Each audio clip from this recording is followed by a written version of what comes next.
Welcome to the Essential Tax Podcast with your host, Mishkin Santa. In each episode, we'll take the complex world of tax, all the jargon, acronyms, and stuff that make your eyes glaze over, and explain it in an impactful way to understand the complex and unknown areas. You can find this show on all the major platforms, including YouTube, LinkedIn, Apple Podcasts, Spotify, and on our website, thewolfgroup.com. Now, here's the host of Essential Tax Podcast, Mishkin Santa. Hey everybody, welcome to the podcast. I'm super excited for today's podcast because this is a podcast related to what are called non-willful statements. I've been wanting to do this topic for a very, very long time. And I'll quickly just give some background here. And I've got Austin Carlson with me. Say hello real quick, Austin, so everyone knows you're here. Hey, Mishkin, thanks for having me. Yeah, absolutely. So just some quick background here. I've been doing offshore voluntary disclosure since 2009. And when you talk to clients from 2009 to 2014, they were all willful, or just about everybody was willful. And so that wasn't really a conversation. It was more like, how do I not go to jail? Then the Streamlined program came in. And I think from my observation from like 2014 to 2017, it was, am I willful or am I non-willful? Do I need to go use OVDP or can I use Streamlined filing? And then around 2018 or so, everyone just assumed they were non-willful, or a lot of people don't even know. Like I get calls these days and I'm like, but you also need a non-willful statement. We don't do that. And they're like, what is that? Wait a minute. I qualify for the Streamlined filing program. And so it seems like this whole concept of willfulness versus non-willfulness for a lot of people, it's like something they don't even think about or understand. And if you've ever heard me talk about IRS amnesty programs or streamlined filings, I maintain that the non-willful statement is the single most important thing you could have in your disclosure. It's the one thing that they will read with a fine-tooth comb. Yeah, it's a statement against interests, and I'll let Austin talk about that. But you're basically disclosing facts and circumstances to the IRS, which you're required to do as part of the program. There's a frequently asked question, which we'll link in the show notes on this one. But I think that this is an area that an attorney should be doing. I don't think if you're working with an accountant or a CPA or an enrolled agent, they should not be writing this for you. They can do all the amended tax returns and FBARs and Form 14654, 146. They can do all that stuff. But for this, I will tell anyone out there, don't self-prepare it, don't DIY it, don't let your accountant or your tax preparer do it. This should always go to your attorney. And so with that, I brought on Austin Carlson, who I think is, in my opinion, the best in the business. He and his team, they are the best in the business for writing these types of statements. And I've asked him on here today so that we can talk about, what is non-willful behavior? What goes into a non-willful statement? What's required for it? Maybe talk about the role of the accountant versus the attorney, because I think a lot of people don't understand the differences between the two. We'll talk a little bit about FAQ 13, which you can find in the SDOP FAQs. We'll talk about timing, like when should you start the non-willful statement if you're going to do a streamlined filing. We'll talk about what happens if the IRS sends you a nastygram that they don't like your non-willful statement. I've only seen that through other practitioners. Other practitioners have called me and said, hey, I got this fax from the IRS that says they don't like our non-willful statement. What do I do? We'll talk about that, and then we'll talk about, any best tips or practices that Austin wants to share with us. Maybe he'll give us some golden nuggets. So with that, that's my little intro for this podcast. I'm going to pause on my comments and my talking, and I'm going to turn it over to Austin. Austin, give us as we used to say back in the 90s, give us the 411 on the non-willful state. Yeah, absolutely. So thanks again for having me. Very excited to talk about this. Mishkin and I have been working on these things for about the same amount of time, for basically as long as this was, has been an IRS initiative. And let me give a little bit of a history lesson. Whenever I talk to potential clients, I like to give this background, because there's a lot of confusion about, like, why are you here? Why is this such a big deal? Why are you telling me I could get hit with big penalties even though I made an innocent mistake? And so I feel like that context can help a lot. So yeah. The foreign account and asset reporting requirements have been around since the 1960s. The foreign trust, the FBAR, I think, was 1970. Some of the foreign trust stuff was like the 60s. Some of the forms are newer. The 8938 is 2011. But the point is, the idea of you having to report your foreign assets, it's not new. What is new is enforcement. But we'll get to that in a second. these forms, when they were created with very large penalties for non-compliance. And the rationale behind it is, in the United States, if you earn $1, if you get, as an employee, as a contractor, you're going to get a W-2 or 1099, but the Internal Revenue Service will also get a copy of that W-2 or 1099. We call that information reporting. And we have a very robust information reporting regime in the US. And so the US really kind of knows, the IRS knows about a lot of your income already. Now, contrast that to foreign accounts and assets. Although we do have recently, in the last 10 plus years, some information sharing of bank accounts with FATCA, there's not the same level. If you earn money abroad, in Qatar or wherever, they're not sending the IRS a W-2 or 1099 equivalent. If you have a big trust that's earning income, if you have a bank account that's earning interest, the IRS doesn't really have a way of knowing unless you self-report.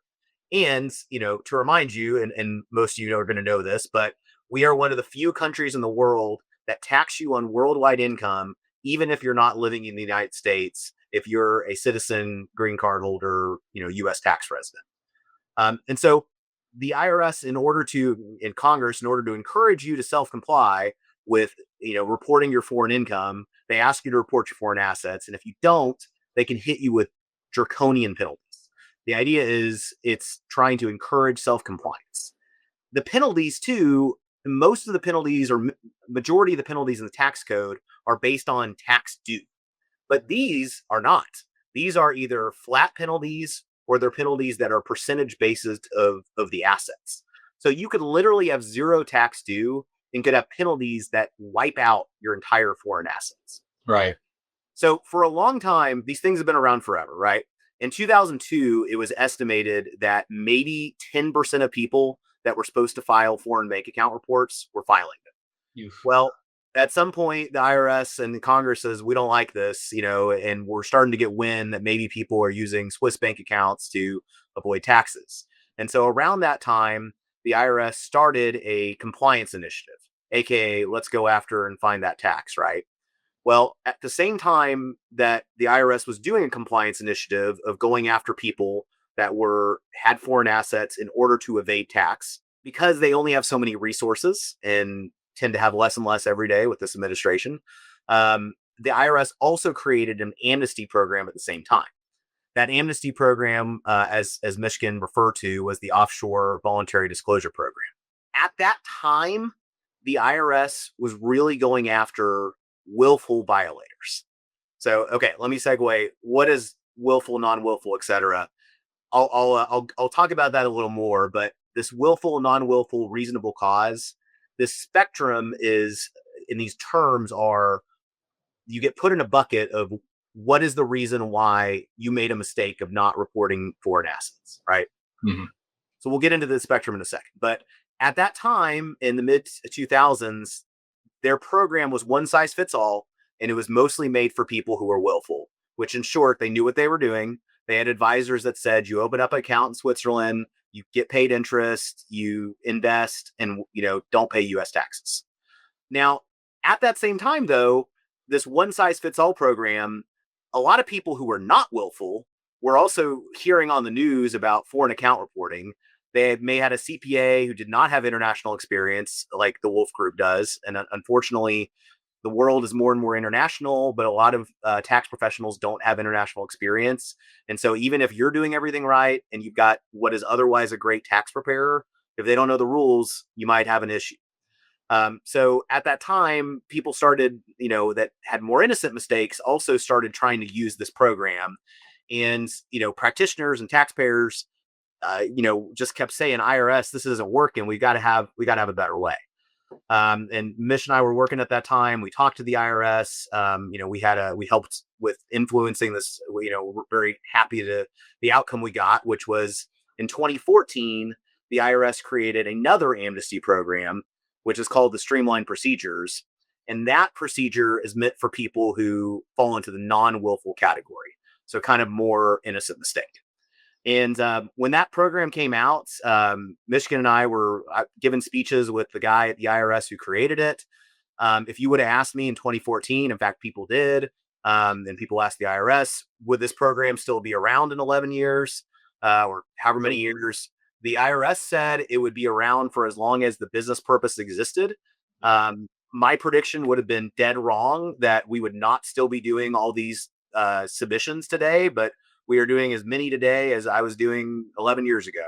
Yep. Because there's just, every day somebody new comes to the US on a visa, gets a green card.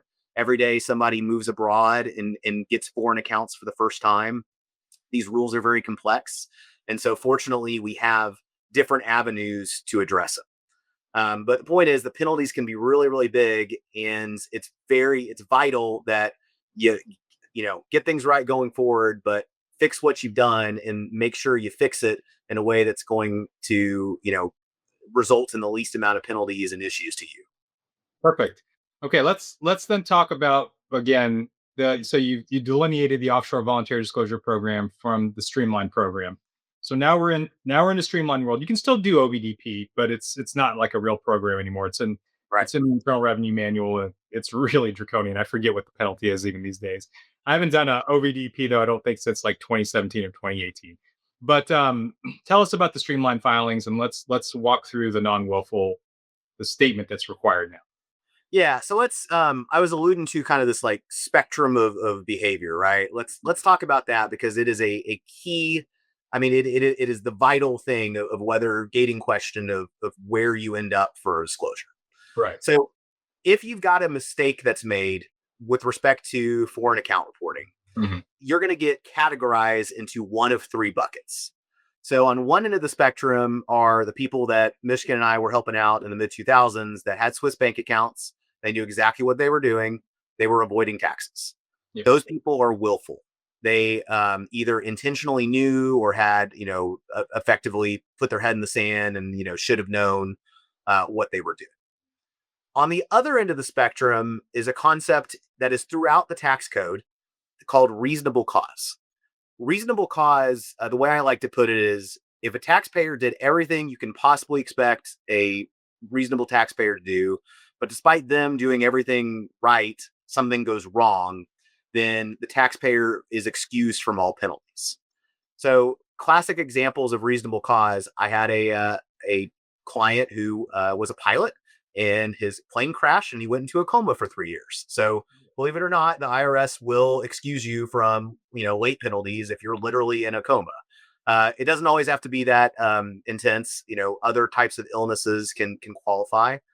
What we oftentimes more, latch to is you can also get reasonable cause if you work with a licensed tax professional who has necessary and qualified experience in that area, and you fully disclose your facts to that licensed tax professional, and then they make a mistake or they advise you poorly. There's some issues sometimes with you can't rely on that for not filing your 1040. But a really good example of that is in Germany, there are all kinds of different public and private pensions. And sometimes different practitioners have different views of whether those are trust, subject to trust reporting. So I had a client who worked with one of the big four accounting firms. They fully disclosed the issue to the big four accounting firm. The accounting firm said, this is not reportable as trust.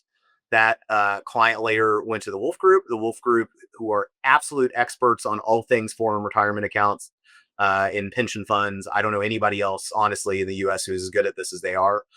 They looked at it, they disagreed. And we were able to prove reasonable cause because their tax professional made a mistake. But you got to connect all the dots, including, sometimes the IRS will even push on me if you're using some CPA who really has no international experience. Or here's the real trick, guys. Your H&R Block tax preparer is probably not a licensed tax professional. So believe it or not, you do not have to have any sort of license to prepare tax returns in the United States. You listening to this podcast, if you want to open up a shop and start preparing tax returns, I don't advise you to do that for a number of reasons, but you could. You don't have to go to school. You don't have to do anything. You might sign up to get a filing number and a paid taxpayer preparer number. In H&R Block in general, they are not licensed tax professionals. you should not be surprised to know this. TurboTax is not a licensed tax professional. So if you are working with TurboTax or H&R Block, we probably can't get you to that reasonable cause. And taxpayers get upset and they're like, oh, but like, why didn't it prompt me? And it's like, well, reasonable cause exists, and that licensed taxpayer, professional reliance exists because the IRS wants to encourage you, and it costs a little money, but to work with CPAs. And if you work with CPAs, you have effectively penalty insurance. That's what I tell people. So sure, it's going to cost more, but if there's a mistake because you did it yourself on TurboTax, it's going to cost a lot more. So that gets me into our middle category, non-willful. So non-willful is generally defined as kind of good faith misunderstanding of the law. The great thing about non-willful is that you can admit some level of negligence. You can admit you made a mistake, right? As opposed to reasonable cause, you got to prove, you did everything right. So it gives you a little bit of leeway, but you've got to be very, very careful too, because if you get pushed into the willful category, you're looking at massive penalties. For FBARs, it can be 50% of the account balance. For trust reporting, it can be 5% or more per year. 8938, $10,000 a year. 5472, $25,000. And so it's essential that you show, look, I didn't know, or I misunderstood, and really explain that and connect the dots to the IRS so you can prove you're in that non-willful category, either because you're in an audit and you're trying to get lower penalties, or streamlined procedures, going full circle here. The streamlined procedures latches on to, as a requirement, non-willful. So you don't have to have a reasonable cause, but you can't be more guilty, if you will, than non-willful. That's the kind of fine line. If you're past that, you got a problem. Okay. And so what would go into, now that you've defined non-willful behavior, and you talked a little bit about the good facts and the bad facts, you highlight kind of both. What are you looking for to put into a non-willful statement? I had someone the other day tell me that an attorney told them that the non-willful statement had to be 30, 40 pages in length. And it was like this diatribe of someone's entire life, which I responded back and said, I don't think that's accurate. I think that's overkill. But tell me what's your kind of thought process on generally what may go into the non-willful statement?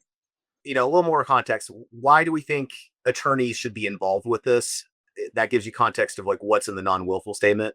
Mm-hmm. The non-willful determination is really, it's a legal determination of how did you act. Okay. And then also importantly, and look, the streamlined procedures don't say you have to have a lawyer. You could prepare one yourself. You could have a CPA do it. But what I tell people is, when you do an amnesty submission, you are giving the IRS everything they would need to potentially penalize you to the fullest extent of the law if they find that you're willful, right? Like before you make the amnesty, you've got some, audit lottery protection, if you will. We never tell people to play that, but you're not currently under audit, right? Mm-hmm. But the second you give them this package, they could, if they disagree that you're willful, you're in it. Like you've come to them, and now you're fighting for your life. And so, which door you knock on and the way that you knock on that door, with the right password, if you will, is essential to making sure you get the treatment that you want to get. I've seen a lot of different approaches to non-willful statements, and I don't know anybody in the US probably that's done more than me. I got to be in the top, 10. I've probably done 1,000 of these at this point. Right. And I've seen some practitioners who write, a 3-sentence, I am non-willful because I'm non-willful, which that would just, I think you're begging to get in trouble. Yes. There are some practitioners that will charge you a ton of money to write as you said, 30, 40 page, memo of or brief of your entire life. And, it's our position at our firm that neither of those is the right approach. That the right approach is, thoughtful. It addresses the legal points that are necessary, but it's 2 to 4 pages of plain English, connecting the dots, explaining the behavior, and then kind of checking the boxes of all of the different legal factors that, point towards non-willfulness. So when we write these things, we need facts from the taxpayer, because I don't know your life. I like to say, we're telling a story. And a lot of stories, have a lot of similarities. Moved abroad, didn't know, came to the US, didn't know my certificate deposit accounts in India are reportable, had a superannuation in Australia, etc. But everybody's facts are a little bit different. So what we do is we ask you and we talk about, where were you born? Where are your citizenships? Where have you lived? What is your job history? Not surprisingly, the Internal Revenue Service, if Mishkin or I show up with an international reporting issue, they're going to be a little less, forgiving because we're international tax practitioners. So that stuff matters. Not saying that we couldn't have extenuating circumstances, but that's the kind of stuff that we have to push on. I've had clients with accounting backgrounds, and that's okay, but I need to explain to them their accounting background was an audit, or they took a little bit of domestic tax, but they don't know anything about international. So we explain that. We explain why did your foreign accounts get opened? Did your parents open them for you or put your name on it because you're in the Middle East and we're worried about, inheritance, especially, different genders, etc. Is it because you moved abroad and your employer set up an account for you? Why are your accounts still open?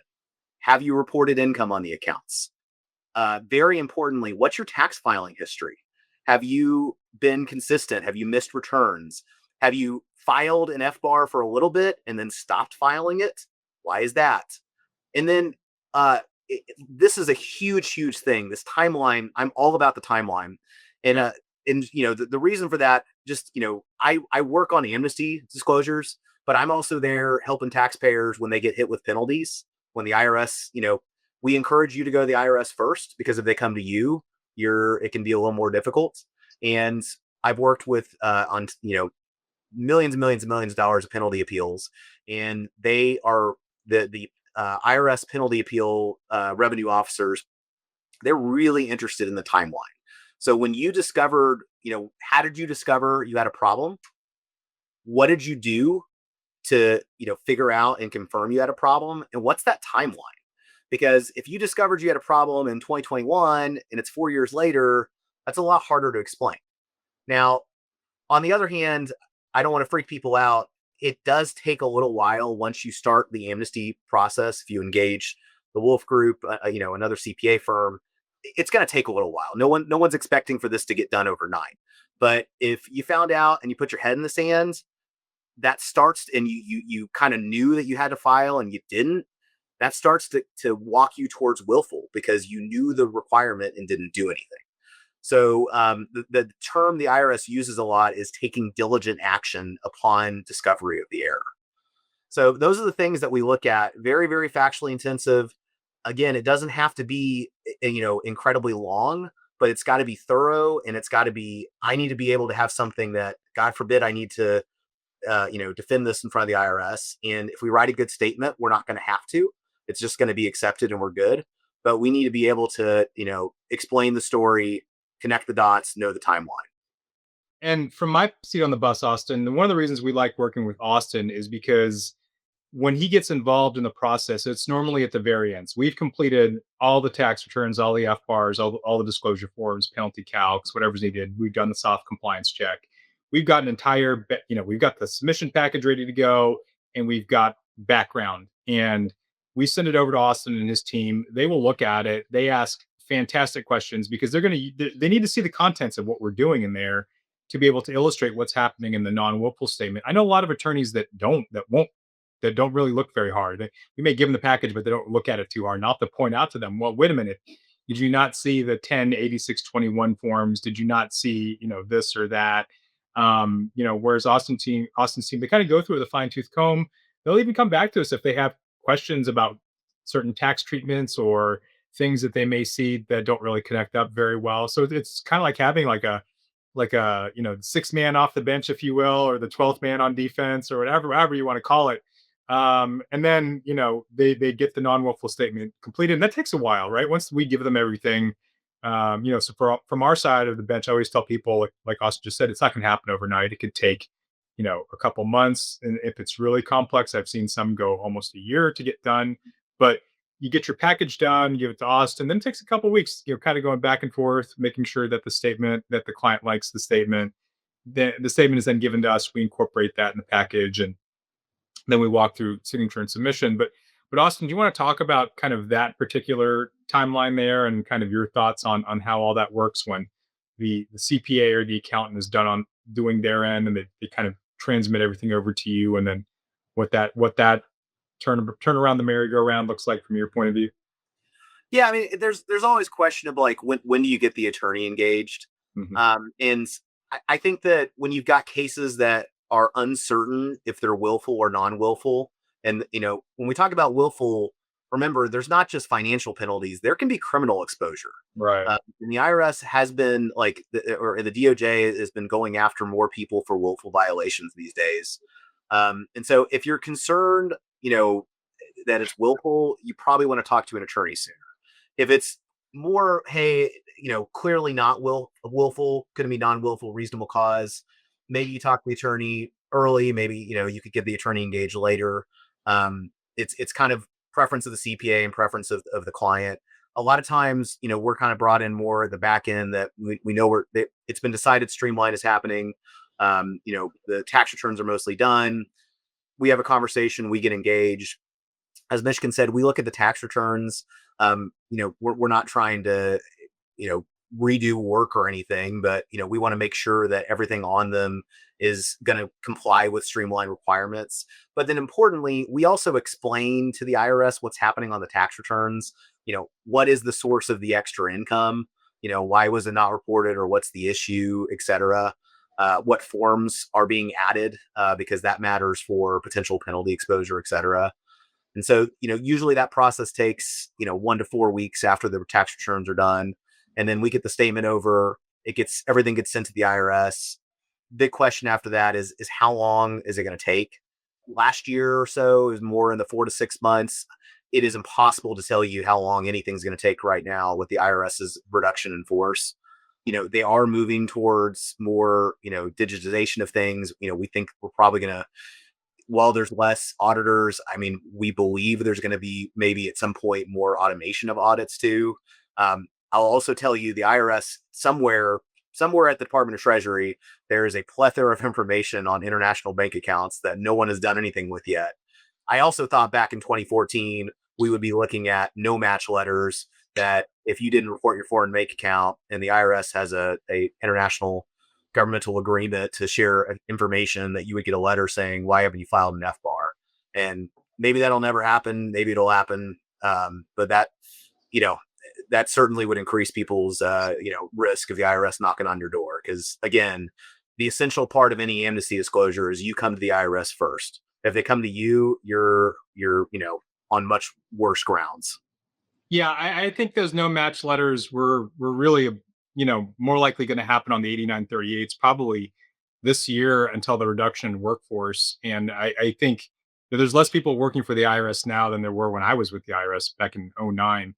So I think that if it goes down even further, we get down to 60, 55,000, whatever the number may be here at the end of the year.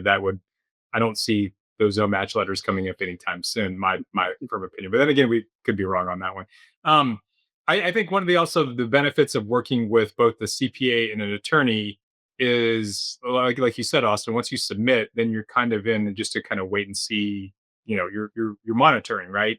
And so for Streamlined Domestic, you're looking for 3 CP21 letters saying they've agreed with the changes to the amended tax returns. You're looking for that CP15 notice to say they agree with the penalty, the Title 26 penalty calc. For Streamlined Foreign, maybe you get CP21s. You're not going to get a CP15 because there's no penalty. But I think the other thing is that if the Streamline unit takes umbrage with what you've submitted, and I think this is one of the first ones we've ever worked on together. I think I allowed the client to DIY their non-willful statement because they didn't want to pay for it, and I said, okay, it's your call. You're the client, and I remember I forget who it was from the Streamline unit called me up, and they were like, you Mish, the non-willful statement's just not going to work. It's not enough. It was like 6 sentences long, and they were like, go tell your client to go hire an attorney and go get a non-willful statement. And I think I called Austin. I said, would you do this? Would you then talk to so-and-so at the Streamline unit once you get it prepared? But I think that's part of the benefit of using both an attorney and accountant, because if something pops back on a streamlined filing, if it's the non-willful statement, I think it's the attorney then that wrote it would come back and say, okay, how can I fix it? What do I need to do? Or what are you looking for? And that takes you off on one path. I think if it's something related to the tax returns, that's on the accountant, right? We're the ones who go, oh, okay, well, maybe we didn't do depreciation correctly or something. We come back in, we work with the IRS, we fix that issue. And so you kind of covered on both fronts, I think, when you have that dual representation going on there. So I see a major benefit to that. Austin, did you want to add any comments to that, or are there any best tips or practices that you want to kind of share with the audience? Yeah, I mean, I totally agree that, when you're doing this kind of amnesty submission, this is not, hopefully you're not calling me all the time. Like, us tax attorneys, we're brought in for special situations where there's, an amnesty needs to be made. There's a, unique situation, tax opinion on a large transaction. We're not the CPAs are your call every year, call every quarter with You're welcome to call me all the time you want. Right. That being said, this is the time where you need us. Okay. And it is essential on this. And, we're here to help you if there's any issues on the back end. The nice thing about the streamlined procedures is that they are a special unit in Austin, Texas. They will pick up the phone within a day or two. Whereas if you just kind of get stuck into the, as we call it, gen pop of whatever service center, good luck getting a hold of somebody. The people on the phone don't have any authority to do anything. So there's a benefit there of having, people like us that have connections. And if there's issues, like we're going to be able to get things resolved. But like I said, these amnesty disclosures, I've seen people, if you go down the wrong door and you get penalties and things go wrong, it is the fight of getting penalties abated. Even if you're in the right, it takes a long time. It's very stressful. Collections actions get taken. You can get your accounts levied. You can have retirement accounts, taken out. So it's vital you get it right. Yeah, I mean, we've even seen passport revocation notices, right? We get the offshore person that didn't understand, and so yeah, it can lead to a very, very bad result. Well, Austin, thank you so much. You've given us more than I expected. Very helpful to learn all that background and kind of get some context as to where we're at here. And I didn't think I'd be saying this 15, 16 years later from when I first started doing this. And I feel like it's comprised my entire career with tax thus far. But this is where we're at here in 2025, and certainly we'll have you come back if anything changes related to these amnesty programs. We'll certainly have you back on the podcast to give us the update on what's changing there. Thank you for coming on. Yeah, thanks for having me. Appreciate it. You've been tuning in to the Essential Tax Podcast with your host, Mishkin Santa. You can find this show on all the major platforms, including YouTube, LinkedIn, Apple Podcast, Spotify, and on our website, thewolfgroup.com. Thank you for your positive reviews, comments, questions, and for sharing this show with others.